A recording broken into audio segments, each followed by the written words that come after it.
أعوذ بالله من الشيطان الرجيم.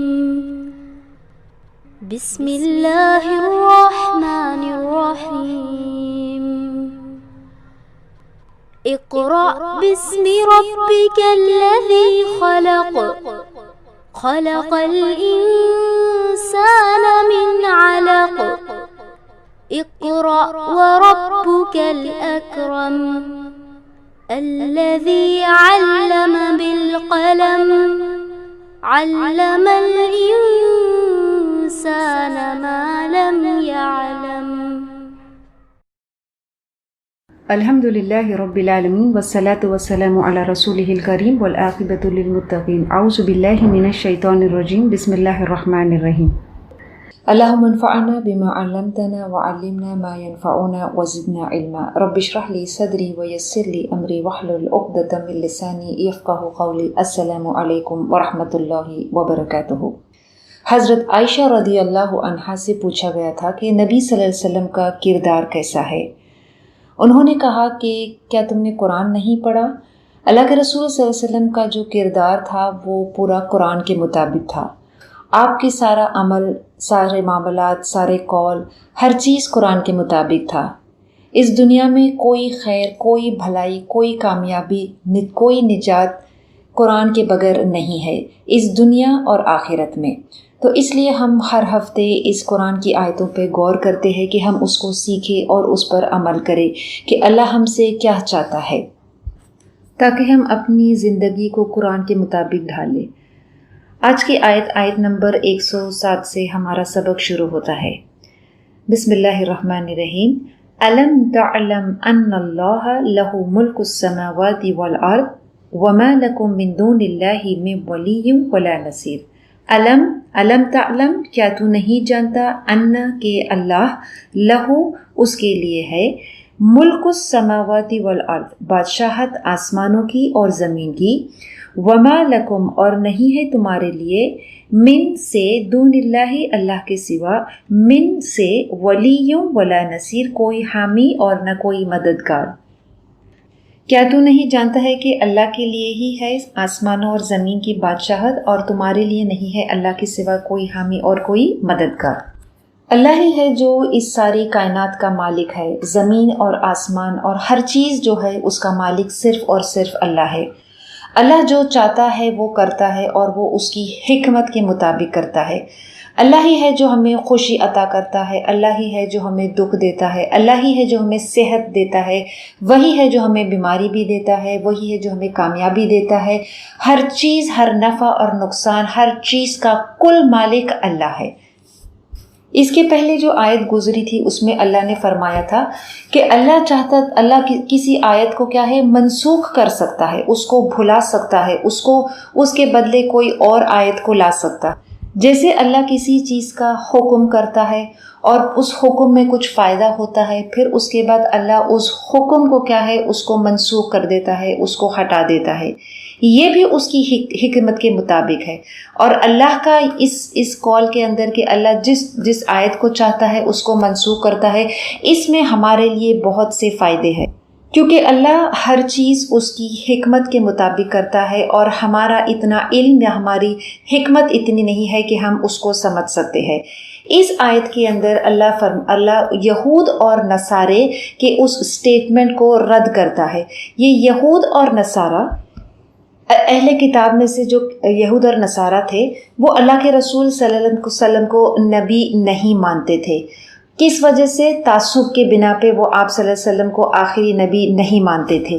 تو جب اللہ نے کسی آیت کو منسوخ کر دیا تو ان کا یہ قول تھا کہ یہ کیسے نبی ہے کہ یہ کسی چیز کا حکم کرتے ہیں اور پھر اس حکم کو کرنے کے بعد اب وہ حکم کو منسوخ کیا جاتا ہے، تو یہ کیسے نبی ہے؟ تو اللہ اس آیت میں ان کی اس بات کو رد کرتا ہے کہ جس وجہ سے یہود اور نصارہ اس نبی کا انکار کرتے ہیں، تو یہ آیتوں کو منسوخ کرنا، اس کو مٹا کر، اس کو ہٹا کر کسی اور آیت کو لانا، یہ صرف قرآن میں نہیں بلکہ ان کی پچھلی کتابوں میں بھی موجود تھا. اور اللہ اس آیت کے ذریعے سے ان کو یہ بتاتا ہے کہ ہر چیز کا مالک اللہ ہی ہے، زمین اور آسمان، اور وہ جب چاہتا ہے وہ کسی چیز کو کیا ہے مٹا سکتا ہے، اس کو بنا سکتا ہے، کسی آیت کو لا سکتا ہے، اس کو منسوخ کر سکتا ہے، اس کے بدلے کسی اور بہتر آیت کو یا کسی بہتر حکم کو لا سکتا ہے۔ یہ اہل کتاب جو تھے وہ اللہ کے رسول صلی اللہ علیہ وسلم کو صرف اس وجہ سے وہ انکار کر رہے تھے کہ یہ کیسا نبی ہے کہ یہ آیتوں کو اس کا حکم کرتا ہے کہ جو اور کہ اللہ نے اس کو منسوخ کر دیا ہے۔ لیکن آیتوں کا منسوخ کرنا تو پچھلی کتابوں میں بھی تھا، اور قرآن اس بات کی تصدیق کرتا ہے، بلکہ شروع سے ابتدا سے ہی یہ آیتوں کا منسوخ کرنا یا کسی حکم کو، یا تو وہ آیت موجود رہتی لیکن اس کا حکم جو ہے وہ ہٹا دیا جاتا، یا حکم موجود رہتا لیکن آیتیں ان ٹیکسٹ وہ موجود نہیں ہوتی ابتدا سے ہی۔ جیسے مثال کے لیے جب آدم علیہ السلام کو اللہ نے نبی بنا کر دنیا میں بھیجا تھا، تو اس دور میں اس وقت میں ان لوگوں کے لیے اس وقت کے حساب سے ان کی شریعت کے اندر ایک ہی ماں باپ کی جو اولاد تھی ان میں نکاح جائز تھا، لیکن اس کے بعد یہ آیت کو کیا ہے منسوخ کر دیا گیا تھا۔ ہر نبی کی دور کے اندر کچھ ایسی آیتیں تھیں، کچھ ایسے احکام تھے کہ جو کہ اللہ نے اس کو کچھ وقت بعد اس کو منسوخ کر دیا، اس کو ہٹا دیا۔ نوح علیہ السلام کی قوم کے لیے ان کی جب وہ اس طوفان کے بعد جب ان کو اللہ نے زمین پر جب امن سے ان کو اتارا تھا، تو نوح علیہ السلام کے لیے ہر قسم کے جانور کو کھانا کیا ہے پرمیٹڈ تھا، لیکن اس کے بعد اللہ نے ان کے اوپر کچھ پابندیاں لگا دی تھی، اور پھر وہ کچھ قسم کے یا کچھ ٹائپس کے کھانوں کو اللہ نے ان کے لیے پروہیبٹ کر دیا تھا۔ اللہ نے ابراہیم علیہ السلام کو اپنے بیٹے کو ذبح کرنے کا حکم دیا تھا، لیکن اس حکم کو امپلیمنٹ کرنے سے پہلے ہی اللہ نے اس حکم کو کیا ہے منسوخ کر دیا تھا۔ اس کو منسوخ کرنے کا مطلب کیا ہے؟ اس کو ہٹا کر اس سے کسی بہتر چیز کو اللہ نے اس کو کیا ہے اس کو سبسٹیٹیوٹ کر دیا۔ پچھلی آیتوں میں بھی ہم نے پڑھا تھا کہ اللہ نے بنی اسرائیل کو اپنے ایک دوسروں کو قتل کرنے کا حکم دیا تھا کہ جب انہوں نے بچڑے کو معبود بنا لیا تھا، تو اللہ نے اس حکم کو کہ وہ ایک دوسرے کا قتل کرے، اس حکم کو منسوخ کر دیا تھا، اس حکم کو ہٹا دیا تھا۔ اور اس طرح سے اللہ بتاتا ہے کہ ہر شریعت میں ہر دور میں کچھ ایسی آیتیں تھے، کچھ ایسی حکم تھا، کچھ ایسی باتیں تھی کہ اللہ نے اس کو ہٹا کر کسی اور بہتر چیز کو لے آیا تھا۔ تو لہٰذا ان کا یہ ڈیمانڈ کہ وہ اس نبی کو نہیں مانیں گے صرف اس وجہ سے کہ وہ آیتوں کا جو منسوخ کرنا وہ اس کا حکم کرتا ہے، تو اللہ ان کو بتاتا ہے کہ یہ چیز تو ان کی پچھلی شریعت میں بھی موجود تھی۔ اور اللہ ان آیتوں کے ذریعے سے کہ اللہ جب کسی آیت کو بھیجتا ہے اور پھر اس کو منسوخ کرتا ہے، یہ دراصل اس کی حکمت سے ہوتا ہے کہ وہ ایمان والوں کو وہ یہ بتانا چاہتا ہے، یہ دکھانا چاہتا ہے کہ اللہ نے کسی چیز کا حکم کیا تھا، اور اگر اللہ یہ اس کی رحمت ہے کہ اللہ نے اس کی رحمت کی وجہ سے اس آیت کو منسوخ کر دیا۔ اگر ذرا سوچ کر دیکھیے، تصور کرے کہ اللہ نے ہمیں ابراہیم علیہ السلام کی طرح اپنے بیٹوں کو ذبح کرنے کا اگر حکم دیتا تو، لیکن اللہ نے اس کمانڈ کو منسوخ کر دیا۔ اگر اللہ ہمیں بھی بنی اسرائیل کی طرح حکم کرتا کہ جب ہم اللہ کی نافرمانی کرتے تو ایک دوسرے کو قتل کرنا پڑتا تو کتنا مشکل ہوتا، لیکن اللہ ہمیں دکھانا چاہتا ہے کہ ایک بہت بھاری کمانڈ اللہ نے ہمارے لیے کیا ہے جاری کیا تھا، لیکن یہ اللہ اس کی رحمت دکھانا چاہتا ہے اس امت کے لیے، اس نبی صلی اللہ علیہ وسلم کی امت کے لیے۔ اس لیے اللہ کے رسول صلی اللہ علیہ وسلم کو رحمت للعالمین کہا گیا ہے کہ تمام پچھلی شریعت جو تھی، ان ساری شریعت کے اندر جو مشکلات تھی، ان ساری مشکلات کو آسان کرنے کے لیے ہمارے نبی صلی اللہ علیہ وسلم کو بھیجا گیا تھا۔ اور نبی صلی اللہ علیہ وسلم کے آنے کے بعد اور آپ صلی اللہ علیہ وسلم کے اس دنیا سے جانے کے بعد یہ دین مکمل ہو گیا۔ اس کے بعد کوئی آیت، کوئی حکم، کوئی قانون، کوئی لیجسلیشن منسوخ نہیں ہوگا، کیونکہ یہ آخری نبی ہے، یہ آخری کتاب، اور اس کے سارے حکم، اس کے سارے قوانین، اس کے سارے لیجسلیشن لاز یہ ہر دور میں فٹ بیٹھتے ہیں قیامت کے دن تک۔ تو اس آیت میں جب اللہ ہم سے کہتا ہے کہ اللہ ہی آسمانوں اور زمین کا مالک ہے، تو یہ ہم پر ایک ایسا اثر ڈالتا ہے کہ اللہ ہی ہر چیز کا مالک ہے۔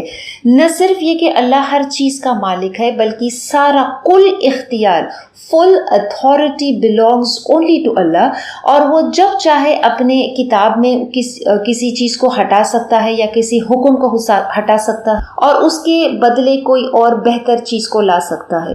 وہ جب چاہے اپنے کریشن میں کسی وقت کسی طریقے سے جس طرح سے وہ چاہے اپنی خلق میں اس کو اس کریشن میں اس کو تبدیلی لا سکتا ہے۔ اور کیونکہ کل اختیار صرف اللہ کے لیے ہے، تو پھر اللہ کے سوا کوئی اور ولی، کوئی اور مددگار تمہارا ہو سکتا ہے؟ آگے آیت میں اللہ فرماتا ہے ام تريدون ان تسألوا رسولکم کما سئل موسیٰ من قبل وَمَن يَتَبَدَّلِ الْكُفْرَ بِالْإِيمَانِ فَقَدْ ضَلَّ سَوَاءَ السَّبِيلِ۔ ام تریدو، کیا تم چاہتے ہو، ان تسألو، کہ سوال کرو، رسولکم، رسولوں سے، کما، جیسے، سئلہ، سوال کیے گئے تھے، موسیٰ، من قبل، اس سے پہلے، وَمَن يَتَبَدَّل، اور جو تبدیلی کرے، جو اختیار، وَمَن يَتَبَدِّلِ الْكُفْرَ، اور جو اختیار کرے کفر کو، بالایمانی، ایمان کے بدلے، جو ایمان کے بدلے کفر کو پسند کرے، کفر کو اختیار کرے، فقد ضل سواء السبیل، تو وہ بھٹک گیا ہے سیدھے راستے سے۔ پیچھے کچھ سبق پہلے ہم نے پڑھا تھا کہ موسیٰ علیہ السلام کی قوم نے انہیں کتنی مشقت میں، کتنی مشکل میں ڈالا تھا جب وہ گائے سے ریلیٹڈ، جب انہوں نے موسیٰ علیہ السلام سے سوال پہ سوال کیا تھا، تو اور پھر اس سے پہلے بھی انہوں نے موسیٰ علیہ السلام سے یہ کیا ہے مطالعہ کیا تھا کہ ہم اگر آپ چاہتے ہیں کہ ہم آپ پر ایمان لائے تو پھر ہم اللہ کو دیکھنا چاہتے ہیں۔ تو اللہ اس آیت میں ایمان والوں سے کہتا ہے کہ کیا تم، اس امت سے کے لوگوں سے کہتا ہے کہ کیا تم اپنے رسولوں سے ایسا سوال کرو گے کہ جیسے موسیٰ کی قوم نے ان سے سوال کیا تھا، اور جو شخص اپنے ایمان کو کفر سے بدل دیتا ہے تو وہ بہت دور کی گمراہی میں، وہ راستے سے بھٹک گیا ہے۔ یہاں ایمان والوں کو ایک خاص انسٹرکشن دیا جا رہا ہے کہ ان میٹرز آف دین کے معاملے میں بہت زیادہ سوال اور بے ضروری سوال کرنے سے پرہیز کرے۔ یہ اہم رول کو یاد رکھے کہ جب ہم دین کو سیکھ رہے ہیں تو سوال جو ہے، سوال کسی آبجیکشن کو ریز کرنے کے لیے ہو سکتا ہے، یا پھر سوال واقعی میں کسی چیز کا علم حاصل کرنے کے لیے۔ اگر سوال صرف اس انٹینشن سے کیا جا رہا ہے کہ ہم دراصل وہ سوال کرنے سے اس حکم کی مخالفت کر رہے ہیں، تو مفسرین کہتے ہیں یہ کفر کے برابر ہے۔ اس لیے ہمیں اللہ کے رسول صلی اللہ علیہ وسلم نے بہت زیادہ سوال اور بے ضروری سوال کرنے سے کیا ہے، منع کیا ہے۔ قرآن کی ایک اور آیت میں اللہ فرماتا ہے یا ایھا الذین آمنو، اے ایمان والو، لا تسألوا عن اشیاءہم، کہ تم سوال نہ کرو کسی بھی چیز کا، ان تبد لکم تسوکم، اگر وہ چیز تم کو ظاہر کر دی جائے گی تو پھر وہ تم کو ناپسندیدہ ہوگا، تم کو ناگوارا ہوگا۔ وَإِن تسألوا، اور اگر تم سوال کرو گے، انہا ہین ینزل القرآن تبد لکم، اگر تم سوال کرو گے قرآن سے متعلق، مطلب جو سوال ضروری ہے، تو پھر وہ چیزیں تم کو واضح کر دی جائے گی۔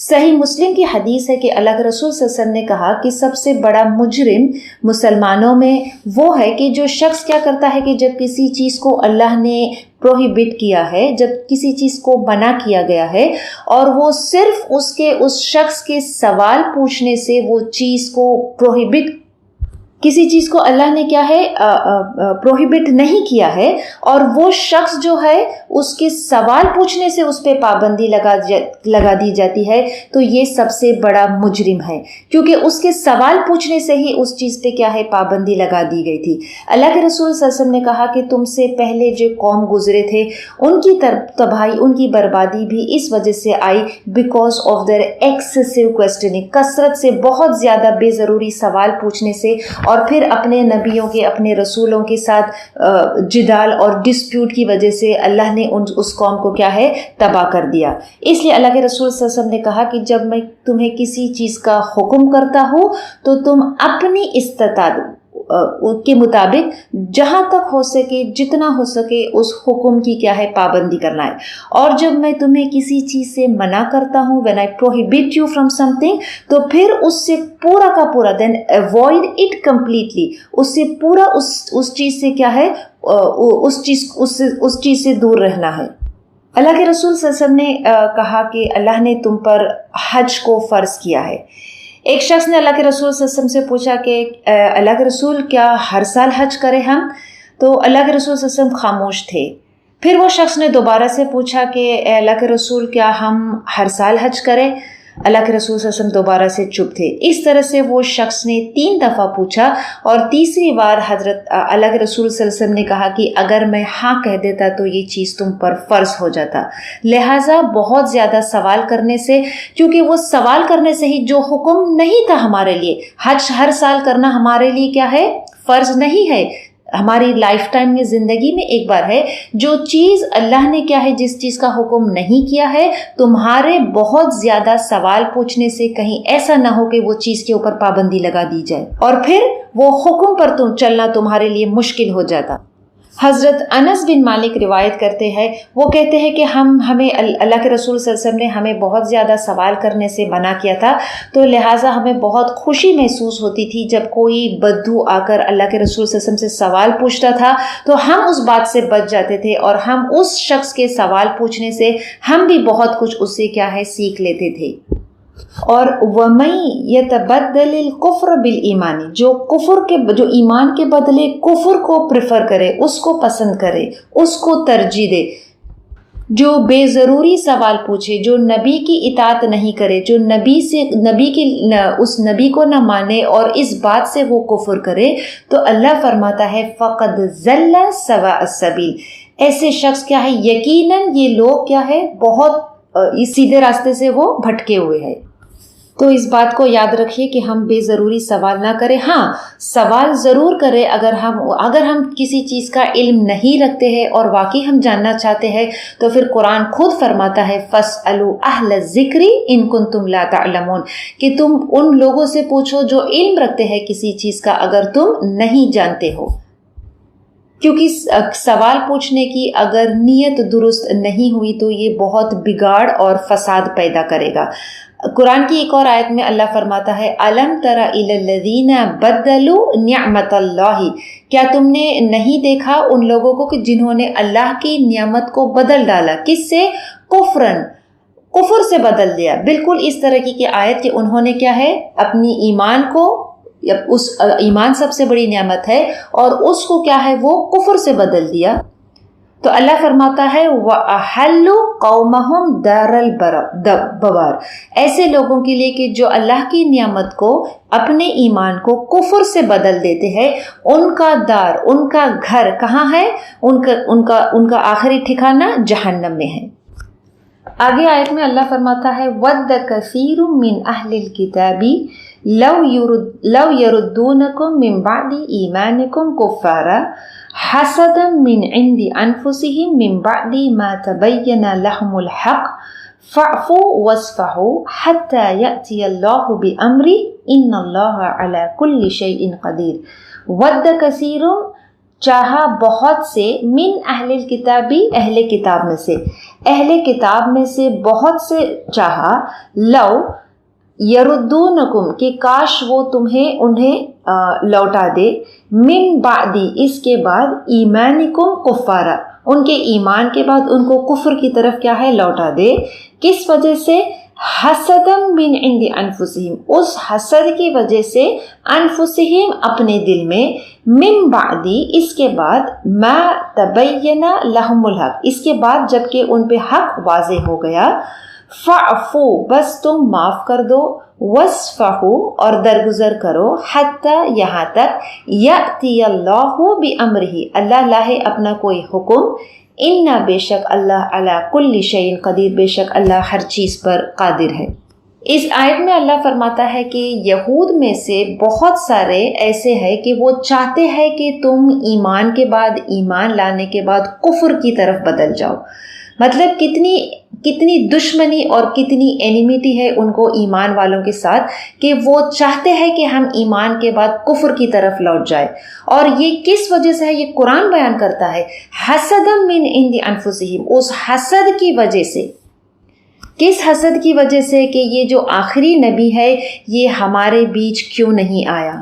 اور اس وجہ سے وہ نبی صلی اللہ علیہ وسلم کا کیا ہے، حق کو جانتے ہوئے کہ ان کی کتاب میں بھی نبی صلی اللہ علیہ وسلم کے آنے کی پیشن گوئی کی گئی تھی، لیکن اس کے باوجود حق کے جاننے کے باوجود وہ آپ کا انکار کرتے تھے. قرآن اس بات کا کتنی صاف اور کتنے واضح کرتا ہے کہ یہ جو یہود ہے ان کی جو ساری مکر ہے، جو پلاٹنگ اور جو سکیمنگ ہے، اس کی اصل وجہ کیا ہے؟ یہ حسد ہے، یہ دشمنی ہے جو وہ اسلام کے ساتھ رکھتے ہیں. اور اللہ ان کا مقصد بیان کرتا ہے کہ ان کا مقصد ہے کہ وہ ہمیں ایمان سے کفر کی طرف لے جانا چاہتے ہیں. تو ایمان والوں کے لیے اللہ نے پھر اس میں کیا بتایا ہے کہ وہ حسد کی وجہ سے چاہتے ہیں کہ تم ایمان سے کفر کی طرف پلٹ جاؤ. لیکن اللہ ایمان والوں کو کیسا معاملہ کرنے بتاتا ہے اس آیت میں، فاعفو واصفحوا، تم معاف کر دو، درگزر کر دو، یہاں تک کہ اللہ اپنا کوئی حکم لائے. بے شک اللہ ہر چیز پر قدرت رکھتا ہے. ابن ابی حاتم ہیز ریکارڈڈ کہ کعب بن ملک کہتے ہیں کہ کعب بن اشرف جو ایک یہود تھا اور he was also a poet, وہ شاعر تھا، اور وہ نبی صلی اللہ علیہ وسلم کو نعوذ باللہ وہ بہت زیادہ اپنی اس شاعری میں کرٹیسائز کرتا تھا. تو اللہ نے اس آیت کو نازل کیا کہ بہت سے اہل کتاب میں کیا ہے، ایسے ہے کہ جو چاہتے ہیں کہ وہ یہ جو نبی ہے اللہ کے رسول صلی اللہ علیہ وسلم امی تھے. حضرت ابن عباس رضی اللہ عنہ کہتے ہیں کہ اللہ کے رسول صلی اللہ علیہ وسلم امی تھے اور وہ سارے لوگوں کے لیے نبی بنا کر بھیجے گئے تھے. لیکن اہل کتاب میں ان کو یہ آپ صلی اللہ علیہ وسلم کو وہ اس بات سے ان کو ناپسند کرتے تھے کہ یہ نبی جو ہے یہ امی ہے اور یہ ہمارے بیچ نبی بن کر کیسے آئے. اور اللہ کے رسول صلی اللہ علیہ وسلم تو پچھلی ساری کتابوں کی تصدیق کرنے کے لیے آئے تھے، اور ان کی کتاب خود اس بات کی گواہی دیتی ہے کہ ان کی کتاب میں بھی یہ موجود تھا کہ یہ آخری نبی جو ہے وہ آنے والا ہے. لیکن اس کے باوجود اس سارے علم کو، اس حقیقت کو، اس حق کو جاننے کے باوجود وہ اس بات پہ کیا ہے، وہ کفر کرتے تھے. کس وجہ سے؟ حسد کی وجہ سے وہ اپنی اس نافرمانی میں اور اس ڈس بلیف میں حد سے آگے بڑھ گئے تھے. جو شخص جہالت میں کسی چیز کا انکار کرتا ہے وہ اتنا بڑا خطا کار نہیں ہوتا ہے کہ جو علم رکھنے کے باوجود کسی چیز کا انکار کرتا ہے. اہل کتاب کو تو اللہ نے سارا علم دیا تھا، وہ سب کچھ جانتے تھے. وہ اس نبی، آخری نبی کو ایسا پہچانتے تھے کہ جیسے وہ اپنے بیٹوں کو پہچانتے تھے. لیکن اس علم کے بعد بھی وہ کیا ہے، اس آخری نبی پر ایمان نہیں لائے تھے.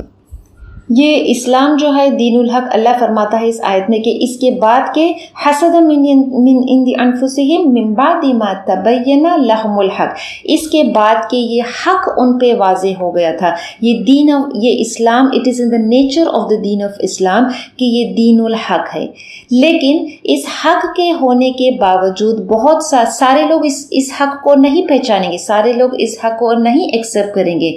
ہر دور میں کچھ ایسے لوگ پائے جائیں گے کہ جو اس حق کا انکار کریں گے، جو اس حق کو اپوز کریں گے اور جو چاہیں گے کہ اس روشنی کو who want to extinguish the light of Islam. لیکن اللہ کیا ہے، اللہ اپنے اس نور کو he will complete this Noor of his، اور اللہ کے رسول صلی اللہ علیہ وسلم کو اس لیے بھیجا گیا تھا تاکہ وہ اس روشنی کو کیا ہے، لوگوں کو اندھیروں سے نکال کر روشنی کی طرف لائے. تو اللہ ایمان والوں سے یہاں پہ کیا حکم کرتا ہے کہ جب وہ حسد کی بنا پہ یہ دشمنی رکھے تو تم کیسا معاملہ کرو، فاعفو واصفحوا حتی یاتی اللہ امری، کہ تم ان کو کیا ہے، درگزر کرو اور ان کو معاف کرو. حسد ایک ایسا عمل ہے کہ جو ہمارے سارے جو عمل ہے اس کو کیا ہے، نیکی کو کیا ہے، وہ ضائع کر دیتا ہے. حسد وہ چیز ہے کہ جب کوئی شخص چاہتا ہے کہ اللہ کسی اور شخص کو جو نعمت دیا ہے تو وہ اس سے وہ نعمت چھین لی جائے.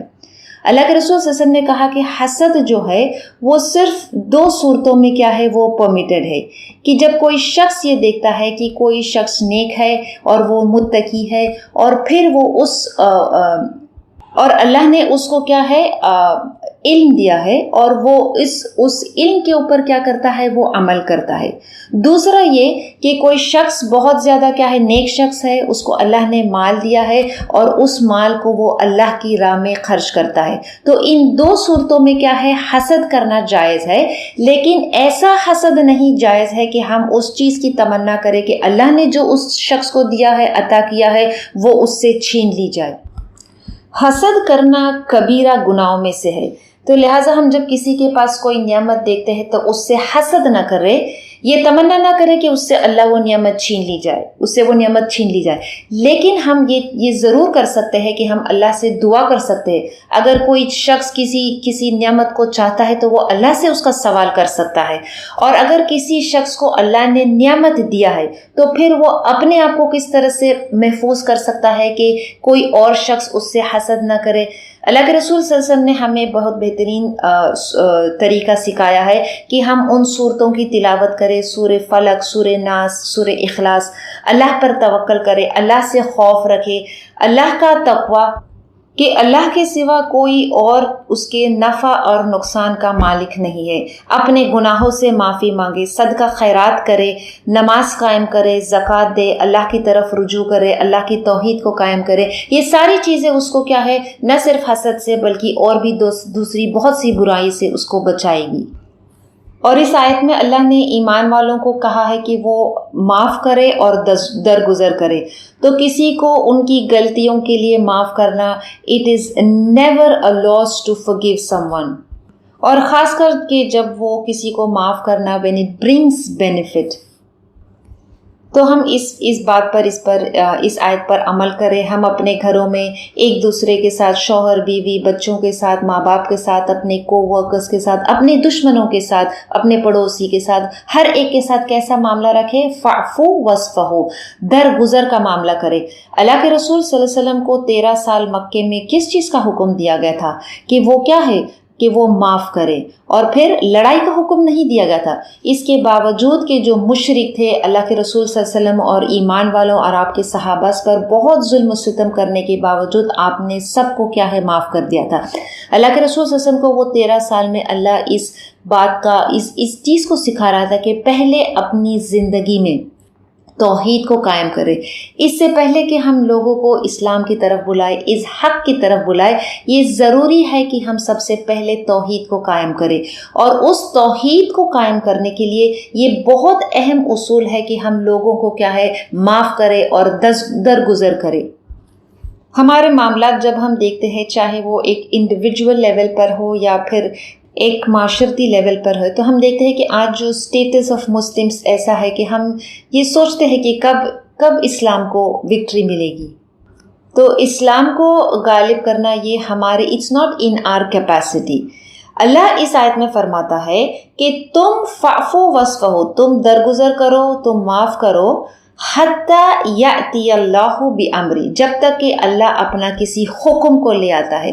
تو یہ کسی چیز کو، انڈیویجول کو، دین کو یا کسی گروپ کو وکٹری دینا، یہ سارے معاملات کس کے ہاتھ میں ہے؟ اللہ کے ہاتھ میں ہے، اور وہ جب چاہے گا وہ اس امر کو، اس کمانڈ، اس حکم کو، اس وکٹری کو، وہ اس کو اپنی حکمت سے اور اپنے طریقے سے لائے گا۔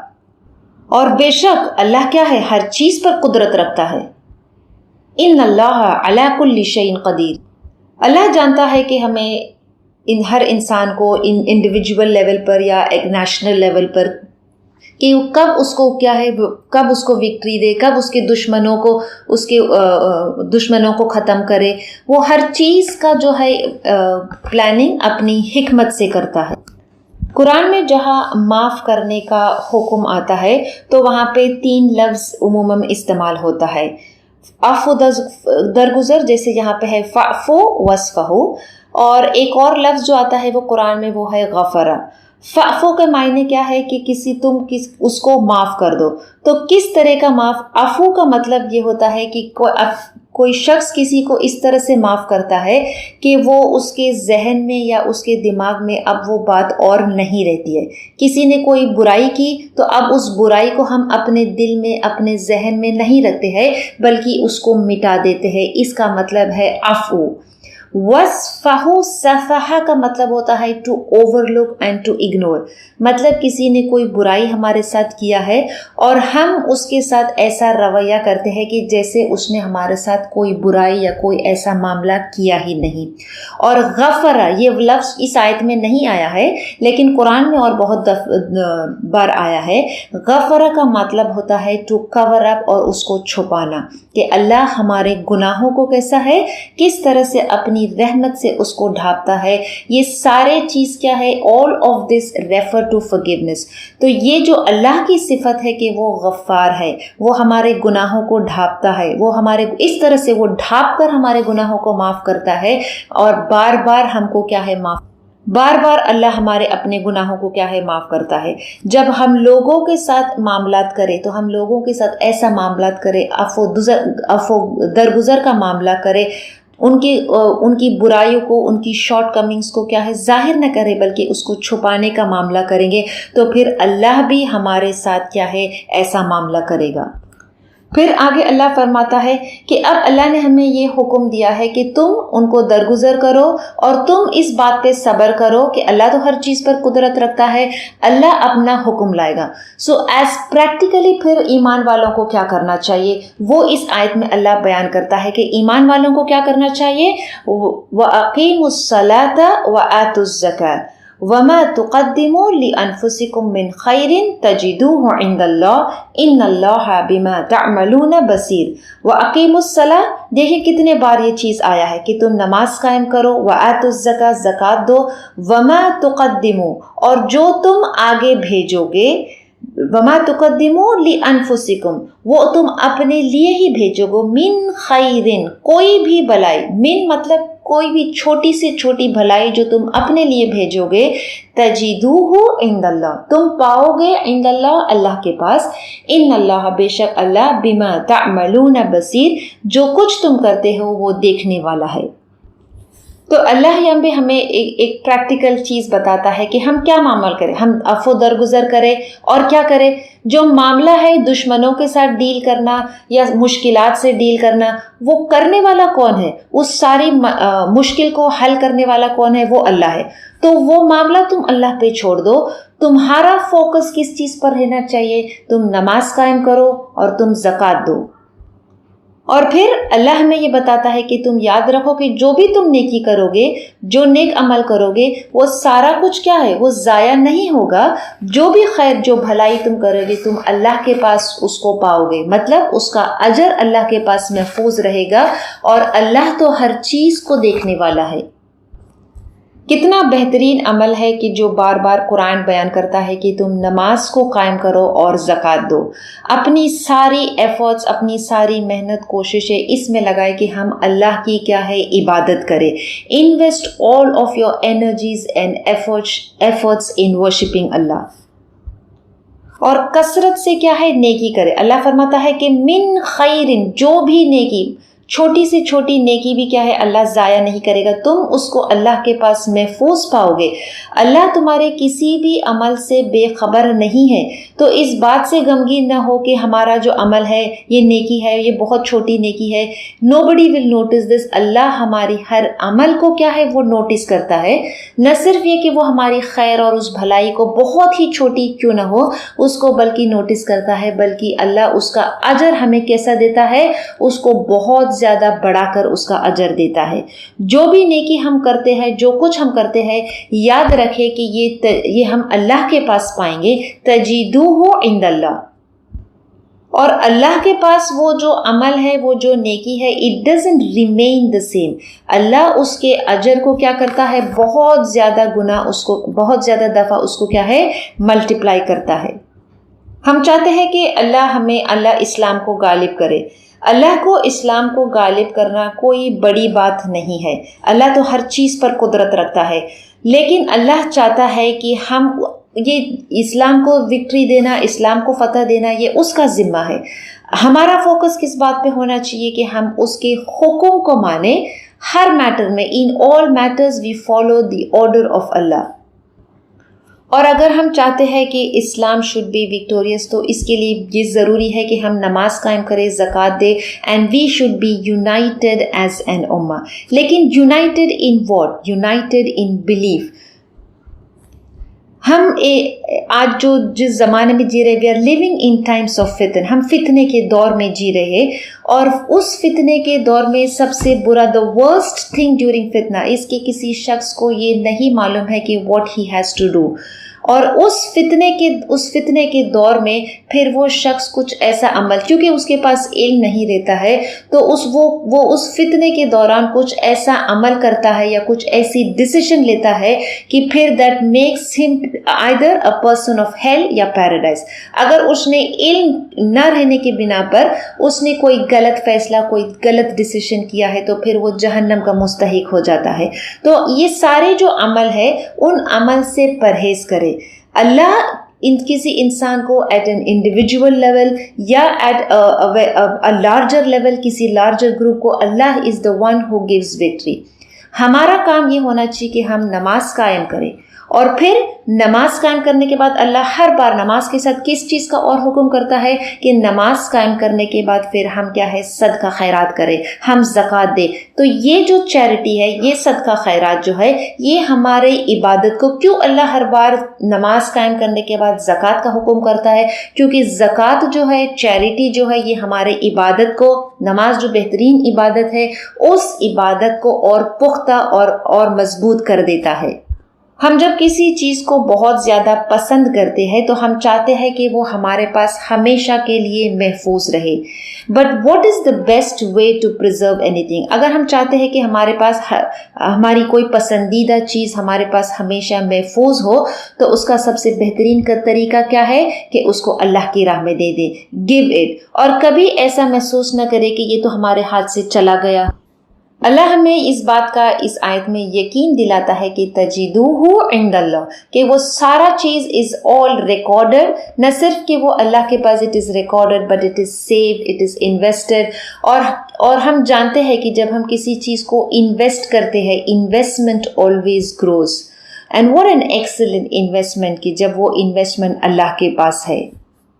اس دنیا میں ہم کسی بھی چیز کو محفوظ پریزرو نہیں کر سکتے ہیں. جب کوئی شخص اس دنیا سے چلا جاتا ہے تو لوگ یہ سوال کرتے ہیں، لوگ یہ پوچھتے ہیں کہ اس نے کیا چھوڑا ہے، یہ پیچھے کیا چھوڑ کر گیا ہے.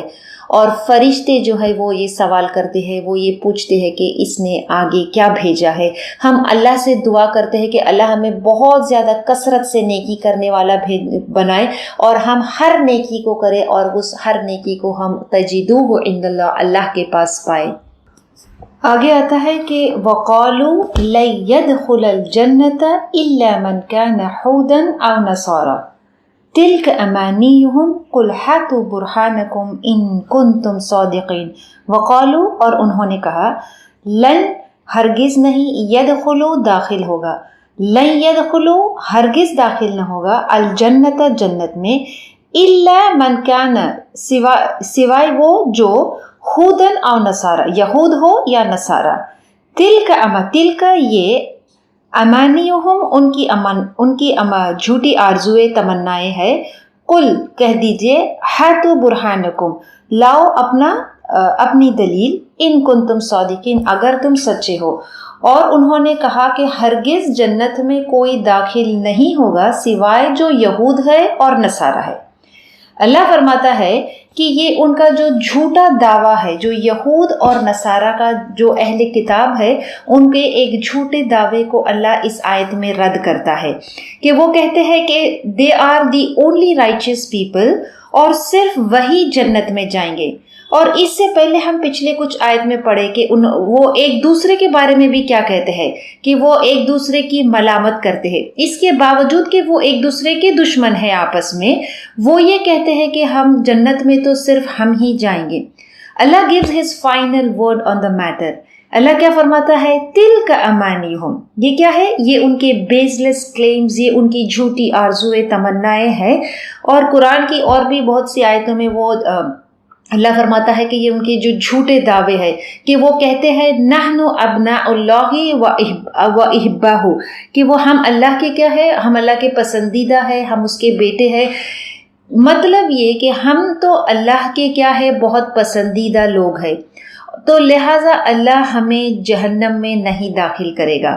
اللہ کے رسول صلی اللہ علیہ وسلم کو اس آیت میں انسٹرکٹ کیا گیا ہے کہ ہی چیلنجز دیئر کلیم، اور ان کا یہ جو جھوٹا وعدہ ہے کہ جنت میں تو ہم ہی جائیں گے، تو اللہ ان سے کہتا ہے کہ ٹھیک ہے، قُلْ هَاتُوا بُرْهَانَكُمْ، bring your evidence، اپنے ثبوت کو لاؤ.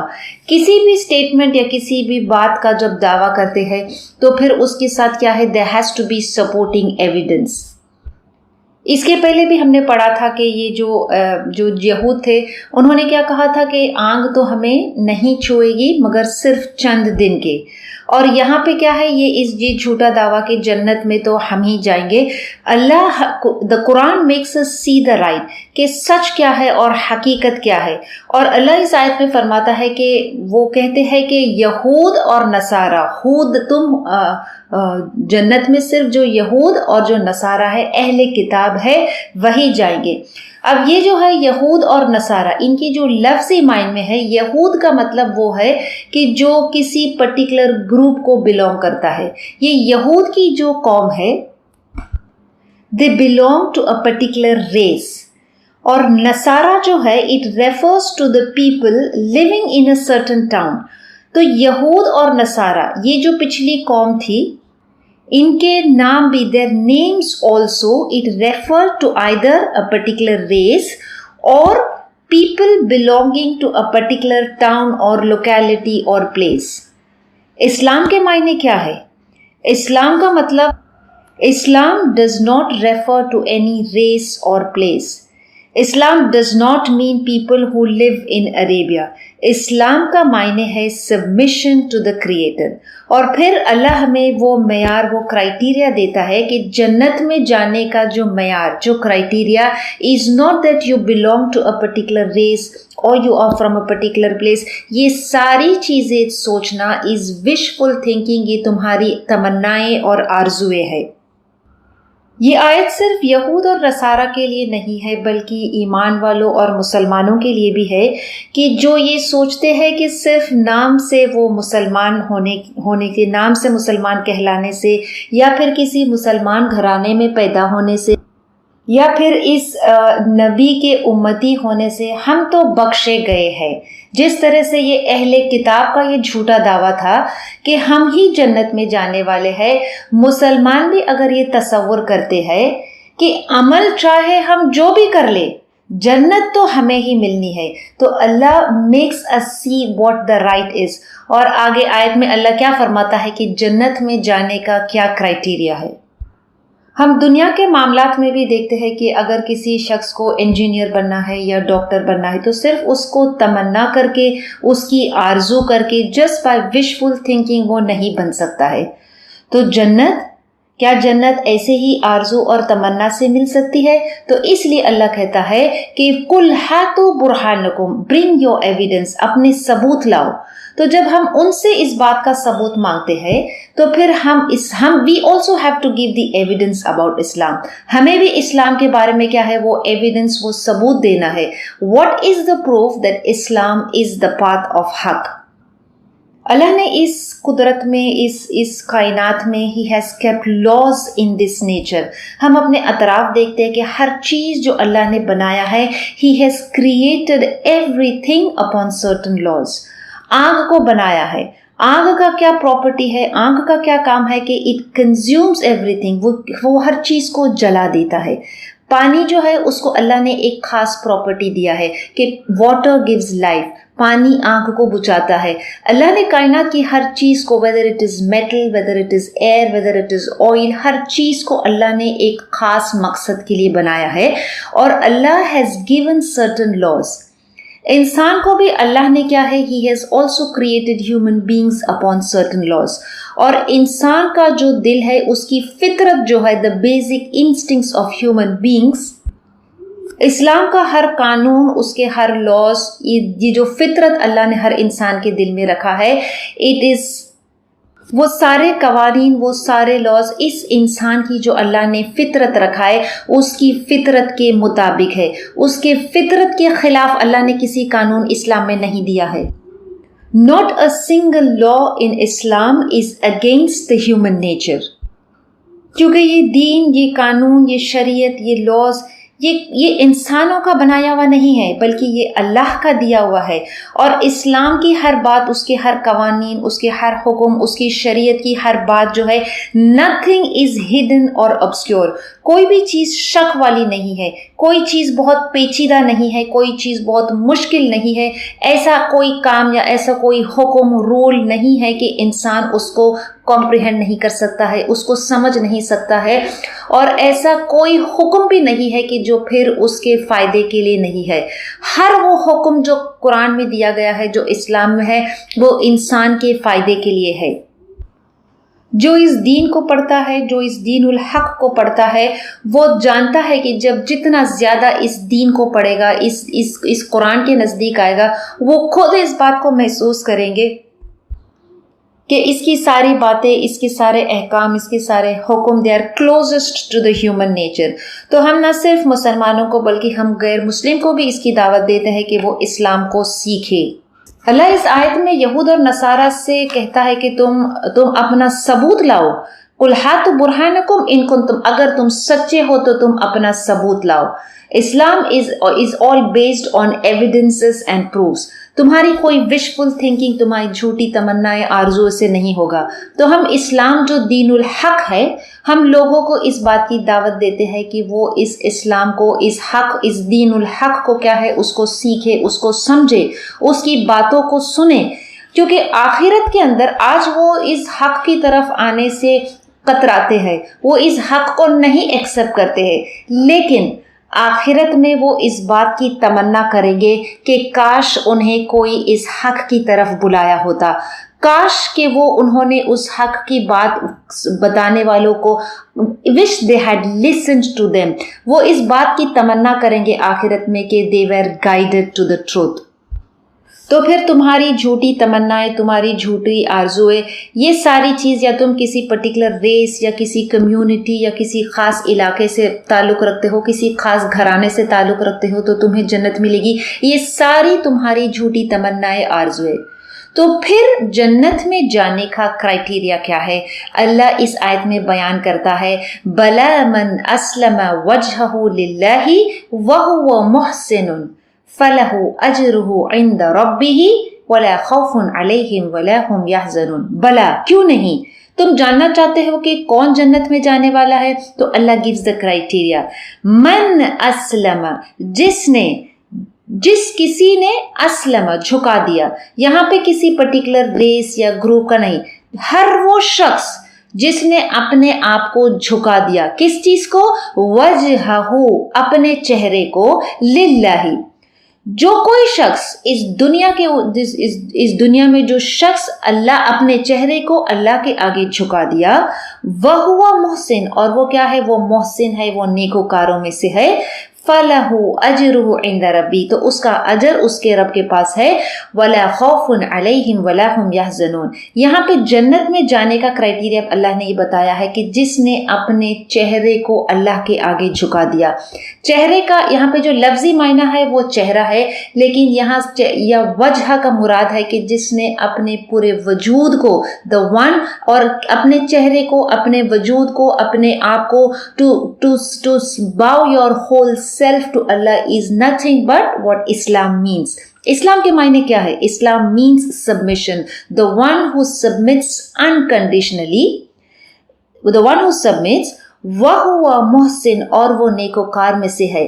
تو پھر اللہ یہ نہیں کہتا کہ جو شخص اپنے آپ کو جھکا دیا، جو شخص the one who submits اور جو محسن ہے، اس کے لیے جنت ہے، بلکہ اس کو کتنی ڈیفائن کیا ہے کہ فَلَهُ أَجْرُهُ عِنْدَ رَبِّهِ، اس کا اجر اللہ کے پاس ہے. So what better اجر for a person کہ جس نے اپنے آپ کو اللہ کے آگے جھکا دیا ہے، اس کا اجر اللہ کے پاس ہے. بہترین اجر کیا ہے؟ ہم جانتے ہیں کہ بہترین اجر وہ ہے کہ اللہ ہمیں جنت میں داخل کرے گا. اور جنت کیسی جگہ ہے؟ جنت وہ جگہ ہے کہ لا خوف علیہم ولا هم یحزنون. لیکن جو شخص اپنے آپ کو جھکا دیتا ہے اس کا اجر صرف اس کو آخرت میں نہیں ملتا ہے. دی ایفیکٹس آف سبمیشن ٹو اللہ اس دنیا میں بھی ہوتا ہے. اور اس دنیا میں ہم دیکھتے ہیں کہ یہ دو جو فیلنگز ہے، یہ دو خوف اور to fear and to have grief, خوف اور غمگین ہونا، یہ دو چیزوں سے انسان بہت زیادہ کیا ہے، گھبراتا ہے. تو جس شخص نے اپنے آپ کو، اپنے وجود کو اللہ کے آگے جھکا دیا، the one who submits، اس کو یہ خوف نہیں ہوگا. And you have fear of what، کس چیز کا ہمیں خوف ہوتا ہے؟ جو آنے والی ہے، the things that is جو فیوچر آنے والا ہے اس کے بارے میں انسان کو خوف رہتا ہے. اور جو باتیں گزر چکی ہے، جو بیت چکا ہے، جو ماضی ہے، اس کے بارے میں انسان اس کو سوچ سوچ کے وہ غمگین ہوتا ہے. تو اسلام کا تصور یہ ہے کہ جب when you think of the past، اور وہ چیز جب انسان کو غمگین کرتا ہے تو how do you fix your past؟ تو اللہ اسلام میں ہمیں وہ کانسیپٹ ہے کہ ہم اللہ کی مغفرت کو طلب کریں. تو جب ہم اپنے ماضی کو دیکھتے ہیں، when you see your past and you see the mistakes that you have done، تو پھر اللہ ہمیں حکم دیتا ہے کہ ہم اس کی مغفرت طلب کریں. جب ہم اللہ کی مغفرت طلب کریں گے then you can fix your past. تو پھر ہمارا جو آنے والا ہے the future that is to come، اس کے بارے میں جو خوف انسان کو ہوتا ہے، تو اللہ کے آگے جھکنے سے اللہ takes care of that خوف of that fear also. اور پھر اللہ فرماتا ہے لا خوف علیہم ولا هم یحزنون. تو قرآن ہمیں یہاں پہ ایک بہت اہم اصول اور فنڈامنٹل پرنسپل ہمیں دیتا ہے کہ یہ کوئی شخص کسی ریس یا کسی کمیونٹی یا کسی پرٹیکولر قوم کو بلونگ کرنے سے جنت میں نہیں جائے گا. انسان کو جو اللہ اجر دے گا وہ اجر اس کے عمل کے برابر ہے. اور یہ جو قرآن جو ہے یہ ایک مکمل کتاب ہے. جب when you read the verses of the قرآن، ہم نے پچھلے کچھ آیتوں میں ہم نے اس کے پہلے پڑھا تھا کہ اللہ اس آیت میں فرماتا ہے کہ جو شخص گناہ کرتا ہے اور پھر وہ گناہ میں اتنا زیادہ پڑ جاتا ہے کہ وہ گناہ اس کو احاطہ کر لیتے ہیں، تو پھر وہ شخص کیسا ہوگا؟ قرآن کی آیتوں کو جب ہم پڑھتے تو we get a complete picture of the Islamic concept of reward and punishment. نیکی کا اور اجر کا اور برائی کا ایک پورا تصور ہمیں دیتا ہے قرآن. ہم پچھلے کچھ آیتوں میں پڑھے، آیت نمبر 81 میں البقرہ میں ہی ہم نے پڑھا تھا بلا من کسب سیئۃ، کہ جس نے کمایا ہے کوئی برائی، وَأَحَاطَتْ بِهِ خَطِيئَتُهُ، اور اس کی برائیوں نے اس کو گھیر لیا ہے، فَأُولَئِكَ أَصْحَابُ النَّارِ هُمْ فِيهَا خَالِدُونَ، تو وہ کیا ہے؟ وہ جہنمی ہوگا. تو یہاں اس آیت میں اللہ کیا فرماتا ہے کہ کون جہنم میں جانے والا، who is the one who will be in the hellfire، کہ جو شخص کیا ہے وہ گناہ کرتا ہے، گناہ کو کماتا ہے اور پھر اس گناہ میں ہی رہتا ہے. انسان گناہ کو کیسا کماتا ہے اور اس گناہ میں کیسا رہتا ہے کہ جب وہ گناہ کرتا ہے اور پھر اللہ سے اس کی مغفرت نہیں کرتا، اللہ سے رجوع نہیں کرتا ہے، اسی حالت میں وہ کفر کی حالت میں ہی اس دنیا سے چلا جاتا ہے، تو وہ جہنمی ہوگا. تو which means کہ جو شخص برائی کرتا ہے، کیوں نہیں، کوئی شخص جو برائی کرتا ہے تو اس کا اجر یہ ہوگا. اسی طرح اب اللہ یہاں پہ ایک complete picture, the picture is complete when you read this verse، کہ اللہ فرماتا ہے بلا، کیوں نہیں، کہ جو شخص اپنے چہرے کو اللہ کے آگے جھکا دیا ہے تو اس کا اجر کیا ہے؟ لا خوف علیہم. سو یہ Islamic concept of reward and punishment, جو برائی کرے گا اس کو اس کی برائی کی کیا ہے، اس کو سزا ملے گی، جو نیکی کرے گا اس کو ملے گا. which means the criteria to go to Jannah is not to belong to a particular race or a community. The criteria جنت میں جانے کا criteria ہے کہ عمل کرنا. ہمارا سارا جو عمل ہے، جو نیکی کرے گا تو وہ جنت میں جائے گا، اور جو برائی کرے گا وہ دوزخ میں جائے گا. اور پھر یہاں پہ ایک اور اہم چیز کا اللہ بیان کرتا ہے کہ وَهُوَ مُحْسِن، اور وہ شخص کیا ہے؟ محسن. مطلب کہ اللہ کے آگے جھکنا and you have to be, اور وہ شخص کیا ہے؟ وہ محسن ہے. تو محسن شخص کون ہے؟ جو شخص احسان کا معاملہ کرتا ہے وہ محسن، اس کو محسن کہلاتا ہے. which means to be a doer of good.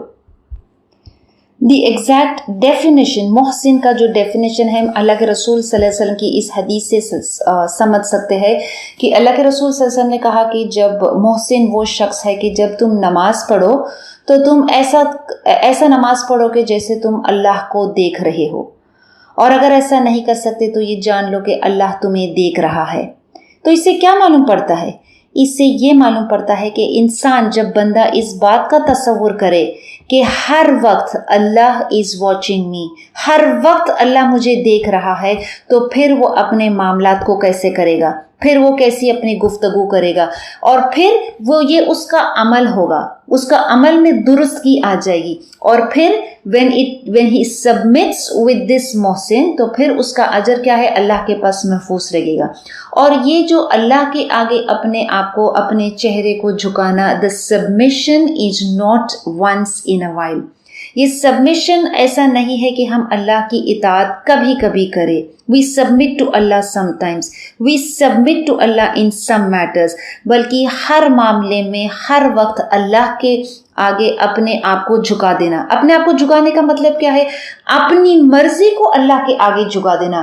You want to do something but اللہ نے اس چیز کا حکم نہیں دیا ہے، اب اپنی مرضی کو اس کے آگے جھکا دے۔ اور the other way around also، کہ ہم کسی چیز کو نہیں کرنا چاہتے لیکن اللہ نے اس کا حکم دیا ہے تو پھر وہ اس حکم کو کرنا ہے، کیونکہ انسان بھی human beings are deficient, we are not perfect. Allah has perfect knowledge, Allah کے پاس وہ پرفیکٹ علم اور نالج اور حکمت ہے، اور ہمیں اس دین کو سمجھنے کے لیے، اس دین کو سیکھنے کے لیے اس قرآن کی، اس وحی کی ضرورت ہوگی۔ یہ دین الحق ہے، یہ وہ دین ہے کہ جس کی بنیاد، the basis of this then is توحید۔ اور what is توحید؟ توحید is nothing but submitting to the creator۔ اور یہ جو submitting ہے، یہ اپنی مرضی سے اپنے آپ کو اللہ کے آگے جھکا دینا، یہ انسان کو اصل خوشی اور اس کو سکون دیتا ہے۔ اور قرآن میں بار بار اللہ اس عمل کا، کہ اللہ کے آگے اپنے آپ کو جھکانے کا بہت بڑا اجر ہے۔ اللہ ہمارے اجر کو، ہماری نیکی کو کبھی ضائع نہیں کرے گا۔ سورہ فصلت میں اللہ فرماتا ہے ان الذین قالوا ربنا اللہ، بے شک جن لوگوں نے کہا کہ ہمارا رب اللہ ہے، ثم استقاموا، اور پھر وہ اس بات پہ جم گئے، مطلب جو اللہ کو اپنا رب مانتے ہیں اور کسی اور چیز کو پھر اس کے بیچ میں نہیں آتے ہیں، اپنے آپ کو صرف اللہ کے لیے جھکا دیتے ہیں اور اس بات پہ استقامت رکھتے ہیں، تو اللہ فرماتا ہے تتنزل علیہم الملائکہ، اللہ ان کے اوپر کیا بھیجتا ہے؟ کس کو بھیجتا ہے؟ ملائکہ، فرشتوں کو بھیجتا ہے۔ کس لیے بھیجتا ہے فرشتوں کو؟ اللہ تخافوا ولا تحزنوا، کہ ان سے فرشتے ان سے کہتے ہیں کہ رنج نہ کرو، غم نہ کرو اور خوف نہ کھاؤ، خوشخبری دیتے ہیں انہیں، وَأَبْشِرُوا بِالْجَنَّةِ الَّتِي كُنْتُمْ تُوعَدُونَ، اور انہیں اس جنت کی خوشخبری دیتے ہیں کہ جو اللہ نے تیار کیا ہے۔ ہم اللہ سے دعا کرتے ہیں کہ ہمیں اللہ اس دین کے اوپر استقامت دے، کہ ہم اپنے آپ کو اللہ کے لیے جھکا دے، تاکہ اللہ ہمارے لیے فرشتوں کو نازل کرے اور فرشتوں کو بھیجے اور ہم سے وہ کہے کہ ہم تم پر کوئی خوف نہیں ہے، نہ تم غمگین ہو، تمہارے لیے خوشخبری ہے کہ جو جنت اللہ نے تمہارے لیے بنائی ہے۔ ربنا تقبل منا انک انت السمیع العلیم وتب علینا انک انت التواب الرحیم۔ سبحانك اللهم وبحمدك نشهد أن لا إله إلا أنت نستغفرك ونتوب إليك۔ السلام عليكم ورحمة الله وبركاته۔ الحمدللہ تفسیر مکمل ہوئی، آئیے بڑھتے ہیں ورڈ انالیسس کی طرف۔ تو میں امید کرتی ہوں کہ آپ سب کی سماعتیں، بصارتیں، آپ کی سوچ، فکر، سب کچھ جو ہے اپنے مصحف پر ہے، اور شروع کرتے ہیں۔ علم کیا نہیں تعلم، تو جانتا، تو علم تعلم کیا تو نہیں جانتا، انہ کہ اللہ سبحانہ وتعالیٰ لہو اس کے لیے، ملک بادشاہت، السماواتی آسمانوں کی ہے، سماوات جو ہے وہ پلورل ہے السماؤں کی، والارض اور زمین، وما اور نہیں، یہاں پہ ما جو ہے وہ نیگیٹو آیا ہے، نہیں کے معنی میں آیا، ہائی لائٹ کر دیجئے، لکم تمہارے لیے، من دون اللہ اللہ کے سوا، سے من ہے سے، دون اللہ اللہ کے سوا، من کوئی ولی حامی، ولا نصیر اور نہ مددگار، آیت نمبر 108 ام تریدونا، ام کیا، تریدونا تم چاہتے ہو، ان کے، تسألو تم سوال کرو، سوال کرو، تم سوال کرو، سب سیم ہی ہے کیونکہ تا، جب میں نے پہلے بھی کہا ہے کہ جب بھی تا سٹارٹنگ میں آتا ہے زبر کے ساتھ، جب زبر بھی ہو اس پر، ہاں ویسے تو پیش بھی ہو سکتا ہے کیونکہ ڈفرینٹ وزن ہوتے ہیں، لیکن تا موسٹلی جب بھی سٹارٹنگ میں آتا ہے تو وہ تم کے لیے آتا ہے. تسألو تم سوال کرو، رسولکم اپنے رسول سے، اپنا رسول سے سوال کرو، کما جیسے سئیلا سوال کیے گئے موسیٰ علیہ السلام، موسیٰ علیہ السلام، من قبل اس سے پہلے، ومن اور جو کوئی،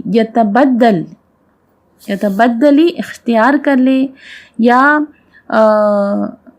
بدل دے، الکفر کفر بالایمان یعنی ایمان کے بدلے جو ہے کفر کو اختیار کرے، فقد تو تحقیق، ف کا کیا ہے یہاں پہ، سو، قد یعنی تحقیق، فقد سو وہ، ضل وہ بھٹک گیا، سواء سیدھے راستے سے، سواء السبیل سیدھے راستے سے.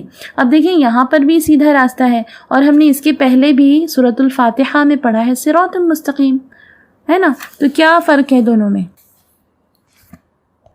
سوا کا بیسیکلی مطلب ہوتا ہے برابر ہونا، اس سے مطلب سیدھا ہونا لیا گیا، بالکل سموتھ اسٹریٹ راستہ، ٹھیک ہے.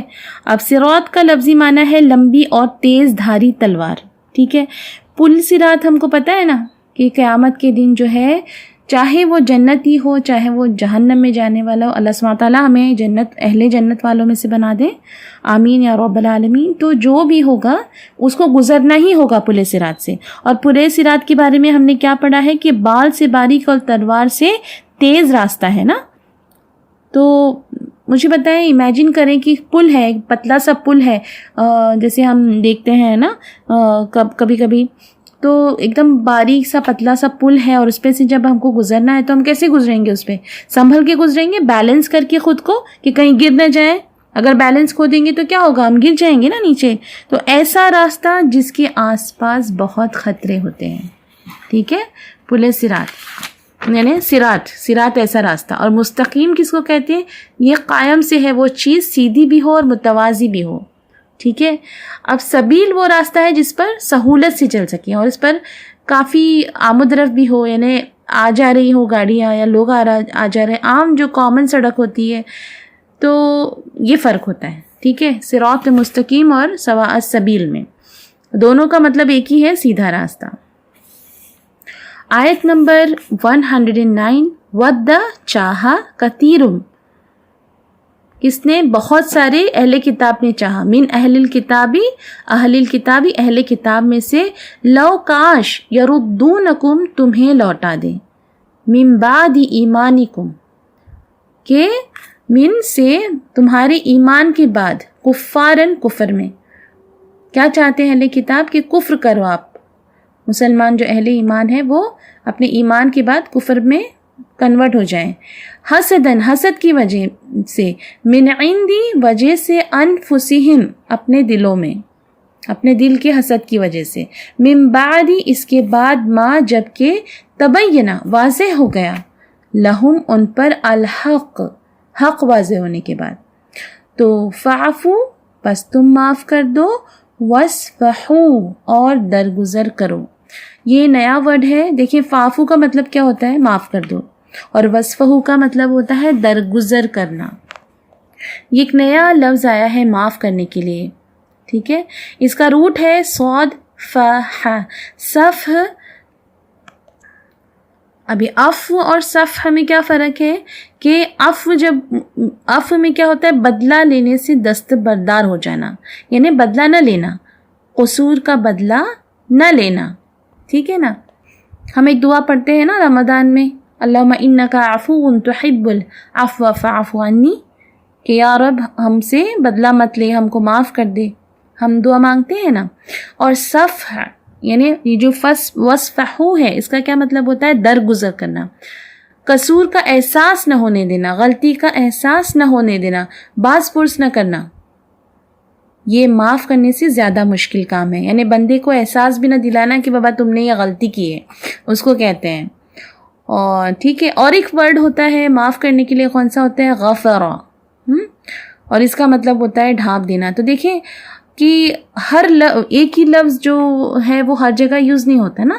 سبحان اللہ، اللہ سبحانہ تعالیٰ ہر موقع اور مناسبت کے حساب سے جو ہے ڈفرینٹ ورڈز لے کر آئے ہیں قرآن میں، کہ پس فعفو، پس تم معاف کر دو، واسفحو، اور درگزر کرو، یعنی ایسا معاف کرنا کہ بندے کو پتہ ہی نہیں، کہ بابا اس کو احساس بھی نہیں دلانا کہ تم نے غلطی کی ہے. حتیٰ یہاں تک یاتی، لائے، یاتی اللہ، لائے اللہ، بِأَمْرِهِ، اپنا حکم. ان اللہ، بے شک اللہ تعالیٰ، علی کل شیء قدیر، اور ہر چیز پر قادر ہے. اب یہ تو بہت ہی کامن جو ہے وہ ہے نا، علی کل شیء قدیر، تو بہت ایزی ہے الحمدللہ.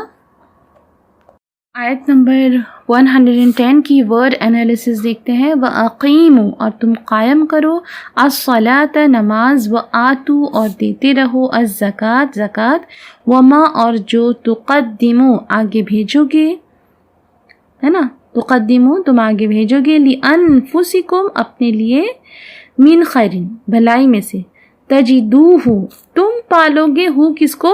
اس خیر کو پالو گے، اس بھلائی کو پالو گے، عند اللہ، اللہ کے پاس. ٹھیک ہے نا، بھلائی کا بھی بہترین بدلہ انشاءاللہ اللہ سبحانہ تعالیٰ کے پاس ہے. ان اللہ، بے شک اللہ تعالیٰ، بما تعملون، جو کچھ تم کرتے ہو، بصیرن، دیکھنے والا ہے. اب دیکھیں یہاں پر کنٹینیوس ہم کو ورڈز مل رہے ہیں اینڈ میں، رائمنگ ٹائپ، قدیرن، بصیرن، نصیرون، ہے نا. یہ سارے کون سے اس پر آتے ہیں پتہ ہے آپ کو؟ اس کا وزن کون سی شیپ میں اگر اس کو بٹھائیں گے تو یہ ساؤنڈ آتا ہے، فعیلن کے وزن پہ، فعیلن. تو اگر فاعل لام پہ روٹ ورڈ ڈال دیں گے کوئی نا تو ورڈز بن جائیں گے. جیسے اگر بصیر کا کیا ہے مجھے بتائیے روٹ ورڈ؟ با صاد را، بصر. تو اگر اس کو فعیل کے وزن پہ ڈال دیں گے تو کیا ہو جائے گا؟ بصیرن. قدیرن میں قاف دال را کو اگر ڈال دیں گے تو بن جائے گا قدیرن. نون صاد را کو ڈال دیں گے تو بن جائے گا نصیرن. تو ٹھیک ہے، اتنا آپ سٹریس مت لیجئے، یہ ہم اس لیے بتا رہے ہیں آپ کو تاکہ آپ سن کے بس عادی ہو جائیں، اور پھر جب پڑھنے لگیں ایکچوئل میں گرامر تو بہت آسان ہو جائے. ٹھیک ہے، تو اس کو بس آپ اپنے ذہن میں سب کانشیسلی یاد رکھیں تھوڑا سا. آیت نمبر 111 دیکھتے ہیں. وقالو، اور انہوں نے کہا. اب تک ہم کو یہ پتہ چل جانا چاہیے کہ قالو جو ہے وہ پلورل ہے نا، بہت سارے لوگ ہیں. انہوں نے کہا، لن يدخل، ہرگز نہیں. ہمیشہ یاد رکھنا کہ جب بھی لن استعمال ہوگا، لام نون زبر لن، تو یہ اس کا مطلب ہے ہرگز نہیں. ٹھیک ہے، ما اور لا ہوتا ہے نہیں، لیکن جب لن ہوگا تو ہرگز نہیں، يدخل، داخل ہوگا. تو لن يدخل، ہرگز داخل نہ ہوگا، الجنت، جنت میں، الا، سوائے، من، جو، کیا نہ ہو، ہودن، یہودی، او کیا، نصارا، نصرانی. ٹھیک ہے، دل کا یہ امانیہم، جھوٹی آرزویں ہیں ان کی. ٹھیک ہے، ہم، یہ جو ہم ہے نا یہ کیا ہے؟ ضمیر ہے نا. امانیو یعنی آرزویں، اور ہم ان کی جھوٹی آرزویں ہیں یہ. قل، کہہ دیجئے، ہاتو، تم لاؤ، برہانکم، اپنی دلیل، ان، اگر، کنتم، تم ہو، صادقین، سچے. ٹھیک ہے، آیت نمبر 112 دیکھتے ہیں. بلا، کیوں نہیں. اچھا، یہاں پہ جو برہان ہے، برہانکم، اس کے بارے میں دیکھتے ہیں کہ برہان کیسی دلیل ہے. یہ نیا لفظ ہے، ہاں، اور یہ دلیل قاطع کو کہتے ہیں جو سب دلائل سے زیادہ زوردار ہو اور ہر حال میں سچی دلیل ہوتی ہے. یہ وہ ایسی دلیل کو برہان کہتے ہیں. ٹھیک ہے، تو ایک 112 دیکھتے ہیں ہم. بلا، کیوں نہیں، من، جس نے، اسلمہ، جھکا دیا، سپرد کر دیا، وجہ اپنا چہرہ. ٹھیک ہے، للہ، اللہ کے لیے، وہوا، اور وہ، محسن، نیکوکار ہے. سین نون. ٹھیک ہے، یہ نیکی کے لیے، اچھے کے لیے، ہے نا، یہ سب اس کا میننگ ہوتا ہے. تو نیکوکار ہے. فلہو، تو اس کے لیے، تو لہو، اس کے لیے، اجرہ، اس کا اجر ہے. عند ربہ، عند یعنی پاس، ربہ اس کا رب. اب دیکھیں جو نئے جڑے ہیں نا لوگ، جو بھی عند کا ہمیشہ کیا میننگ ہوتا ہے؟ پاس ہوتا ہے. ٹھیک ہے. ولا اور نہ، خوف کوئی خوف، علیہم ان پر، ولا اور نہ وہ، ولا ہم اور نہ وہ، یحزنون غمگین ہوں گے. ٹھیک ہے. تو یہ ہو گئی 112. تو یہیں پر جو ہے آیت نمبر ہماری جو ورڈ انالیسس ہے مکمل ہوئی. کویشچن آنسرز تو نہیں ہے انشاءاللہ آج، اس کے ریلیٹڈ صرف ورڈ میننگز ہیں، انڈیویجول میننگز دیکھتے ہیں. جی پیج نمبر 61 دیکھیے. نمبر ہے ورڈ کا 137. میو ولین کوئی حمایتی، ولا نصیر اور نہ کوئی مددگار، و اور لا نہیں، نصیر کوئی مددگار. ام کیا، تریدون تم چاہتے ہو، ام تریدون کیا تم چاہتے ہو، ان کے، تسألو تم سوال کرو، تو ان تسألو یہ کہ تم سوال کرو، سئلا سوال کیا گیا، من یتبدلی جو تبدیل کرے گا، ضل بھٹک گیا، سواء السبیل سیدھے راستے سے، ود پسند ہے، یردون لوٹا دیں گے، من عند انفسہم اپنے نفسوں کے پاس سے، اپنے دل سے، فاعفو پس معاف کرو، واصفحوا اور درگزر کرو، حتی یأتی اللہ جب تک اللہ اپنا حکم نہ لے آئے. ما تقدمو جو کچھ تم نے آگے بھیجا، لن یدخل ہرگز داخل نہ ہوگا، ما تبینہ وہ کہ واضح ہو گیا، امانیہم ان کی تمنائیں ہیں، ہم کی وجہ سے ان آ رہا ہے نا، ہاتو تم لے آؤ. یہ فعل امر ہے. فعل امر ایسے ورڈز ہوتے ہیں کہ جس میں حکم دیا جاتا ہے، تو تم جو سامنا ہے پرسن اس کو ہی کہا جاتا ہے نا کہ تم یہ کرو، تم وہ کرو، ہے نا. تو اس میں جو ہے وہ فعل امر ہوتا ہے، تو اس کا میننگ یہ ہوتا ہے جیسے، ٹھیک ہے نا. تو ہاتو تم لے آؤ، برہانکم اپنی دلیل، من اسلم وجہہ جس نے جھکا دیا اپنا چہرہ، محسن نیکوکار. سبحان اللہ. ہمارا آج کا سیشن مکمل ہوا. دعا پڑھتے ہیں مجلس کے اختتام کی. سبحان اللہ و بحمدہ، سبحانک اللہم و بحمدک، نشہد ان لا الہ الا انت، نستغفرک و نتوب الیک. اگلے سیشن میں دوبارہ ملتے ہیں. اپنا بہت خیال رکھیے گا. السلام علیکم ورحمۃ اللہ وبرکاتہ. ويقال لك ارقي أعلى جنان في يوم تشخص فيه العينان، قرآني في قلبي دوما يغمرني من فيض ضياء، آيات المولى تدفعني نحو العليا، والكون الواسع في صدري أحضنه